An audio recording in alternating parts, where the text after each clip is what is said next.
Hi guys, how you doing? It's Sunday night and I just wanted to make a little video just to discuss my own approach to nutrition that I personally am going to be embarking on over the next 8 weeks. I'm saying 8 weeks just because it's the summer holidays coming up. And I'll put this in an email, but I know that some people prefer to watch videos. So ultimately, there's obviously a lot of folk that are saying they want to lose a bit of body fat in the lead up to summer. I include myself in that. When I reflect on the last couple of years, like I've obviously I've struggled with an injury in my Achilles, which has kind of made it difficult for me to do my favourite sort of form of non-strength based exercise, which is running, of course, especially at the track. But what I've noticed over the last couple of years is just subtly, like, I found it harder to keep my weight at actually where it used to be. So obviously now I'm 41, which I can't quite believe. But there has, the last 2 years in particular, it's sort of subtly just kept up, which I definitely attribute to less intense training, less frequent training, particularly around running and going to the track and stuff like that.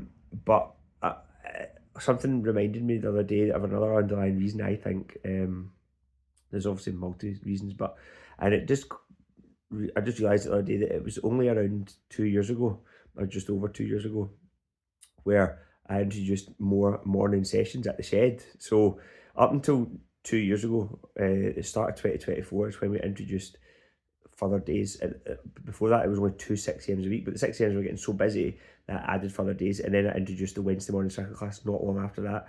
And I have felt in the last couple of years, I struggle a lot more with tiredness, which is obviously because my sleep has dropped massively because I now get up at 5 a.m. 5 days a week most of the year, whereas before it was only 2 days a week.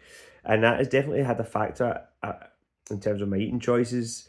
And also, I think when there's research out there that I've read over the years that you also metabolize food a bit differently. You become less efficient at metabolizing it, and you're more likely to gain weight as opposed to make poorer food choices when you're in a sleep deprived state. So I find all this, it's almost like everything I know and everything I've said over the years, over the last 20, 15, 20 years of training and being in the personal training industry it's coming to my own doorstep. And I'd actually forgotten that it was only 2 years ago that I'd added in the extra 6 a.m.s, and some random person liked the post the other day, and I've suddenly realised. Anyway, other than all that, it's ultimately important to, when you're really serious about trying to lose a bit of body fat and weight, you need to hold yourself to account, which is what I'm going to be doing. The first thing I've done, which I've avoided doing, but I've decided to do it because even though I already knew the answers, I decided to weigh myself. Because for as long as I can remember, I've weighed between 85 and 90 kilograms. That's sort of what I'd call my fighting weight. And I thought, you know what, I'm going to weigh myself just to confirm what I already know, which is that I'm holding more body fat than I ever have done in my sort of adult life. And right enough, I weigh 95 kilos, so I was shocked and appalled to find out that I was probably about 6 kilos more than I tend to be comfortable. And there's no doubt about it, that 5 or 6 kilograms is body fat.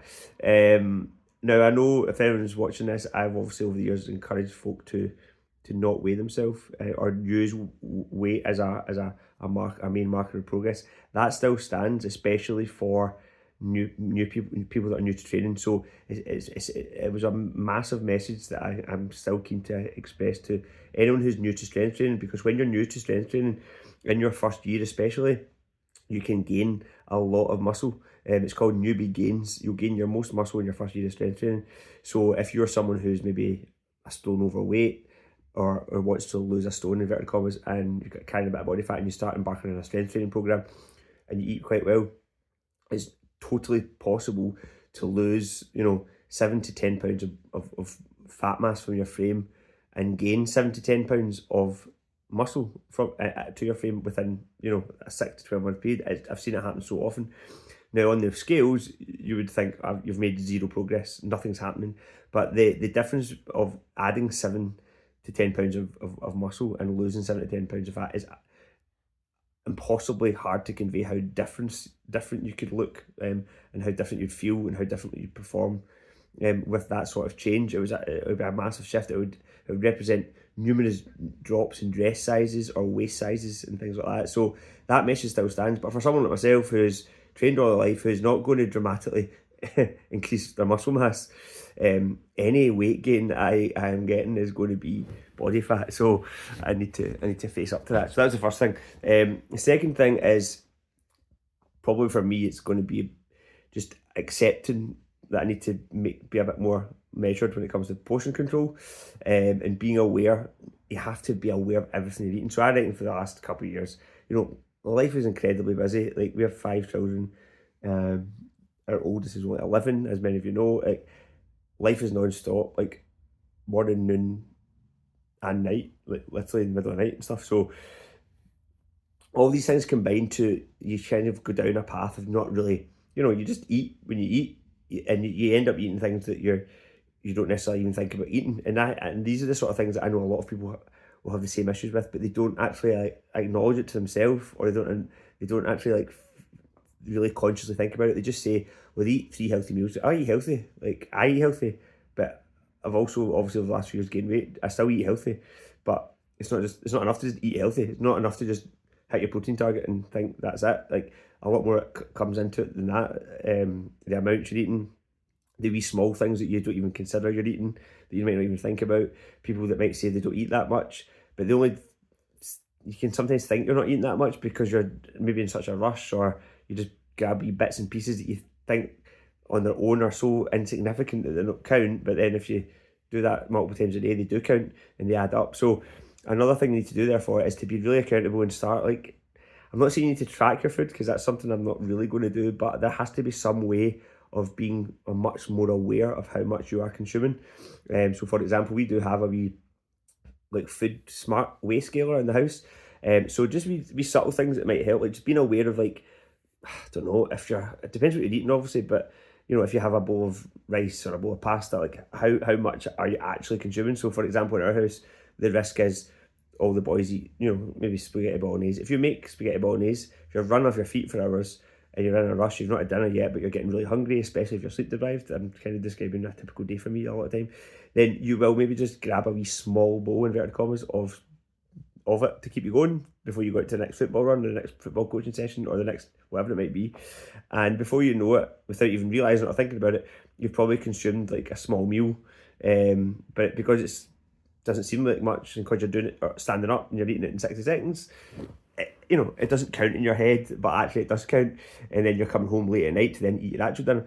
So it's just being so consciously aware, and therefore, the more you're aware of the quantities of things, the more you realise that these small things can also add up as well. So for these reasons, these are the type of things you need to consider yourself if you're trying to lose body fat.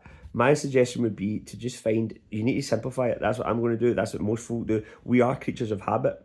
So sometimes I find it a wee bit ironic when people say they need lots of different meal ideas, lots of different varieties, when actually, like, the way they probably have eaten all is not varied at all. Like, most folk eat the same way every day. Like, they have staples, and that's what your diet is. Your diet is the way you eat, how you eat on a daily basis, and we are creatures of habit. So you'll wake up, you might have your morning coffee or your morning tea, you might have your bowl of cereal, you might have whatever it is, you might do you skip your breakfast. Whatever you do, the chances are, I'm guessing, you probably do it most days. So for that reason, you just need to pick a couple of meal. For me, I would suggest just pick a couple of meals that you like for your breakfast, your lunch, your dinner, that are healthy, they're nutritious, and tick all those boxes because you quite enjoy them. And on top of that, you can very quickly become familiar with the quantities you're using, so it's a lot easier to be aware of what you're consuming without having to feel like you're going to have to go down the whole tracking route of measure everything and taking note of every single thing you've ever eaten on a daily basis. You don't need to do that if you're going to be following a sort of habitual plan.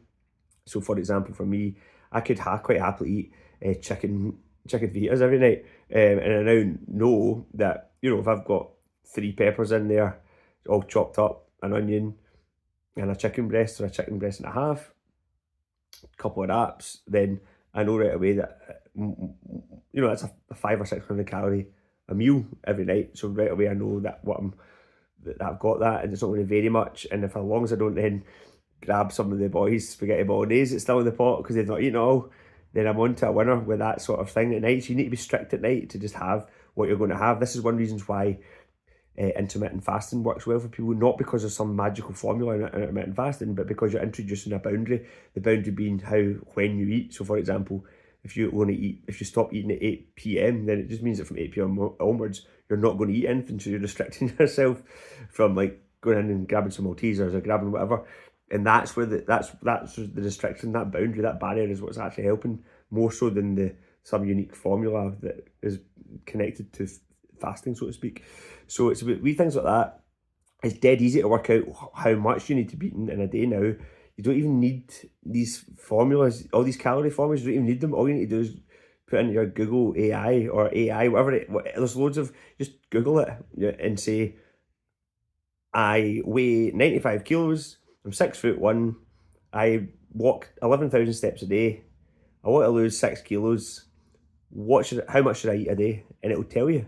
And then from there, you just have to follow that plan and then create a plan of what you're eating around that. And what you'll realise quite quickly is that there isn't a huge amount of room for error. It's not that it's difficult.